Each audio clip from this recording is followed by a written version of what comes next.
पाकिस्तान 'ਚ ਪੰਜਾਬੀ ਕੌਮਪ੍ਰਸਤਾਂ ਦੇ ਸਭ ਤੋਂ ਵੱਡੇ ਨੈਟਵਰਕ ਪੰਜਾਬੀ ਨੈਸ਼ਨਲਿਸਟ ਫੋਰਮ ਵੱਲੋਂ ਜੀ ਆਇਆਂ ਨੂੰ।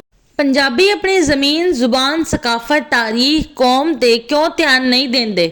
ਪੰਜਾਬੀਆਂ ਦੇ अपनी ज़मीन, जुबान, सकाफत, तारीख, कौम ते ध्यान देन जद के पाकिस्तान दी दीगर कौमां स्मार्ट, बरहवी, गिलगिती, बल्तिस्तानी, कोहिस्तानी, चित्राली, सवाती, गुजराती, राजस्थानी दी ज़मीन, जुबान, सकाफत, तारीख दा एहतराम करन तो पाकिस्तान च समाजी हमांगी, इंतज़ामी बेहतरी, मुआशी खुशहाली, इकतसादी तरक्की होण लगेगी।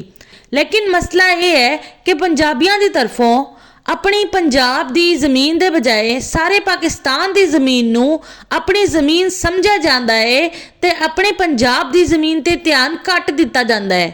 अपनी पंजाबी जुबान दे बजाए पाकिस्तान दी सरकारी जुबान उर्दू नू अपनी जुबान समझा जाता है ते अपनी पंजाबी जुबान ते ध्यान घट दिता जाता है।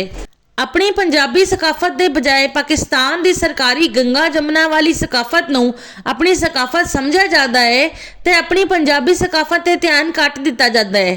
अपनी पंजाबी तारीख के बजाय पाकिस्तान की सरकारी दो कौमी नज़रिए वाली तारीख नू अपनी तारीख समझा जाता है तो अपनी पंजाबी तारीख से ध्यान घट दिता जाता है।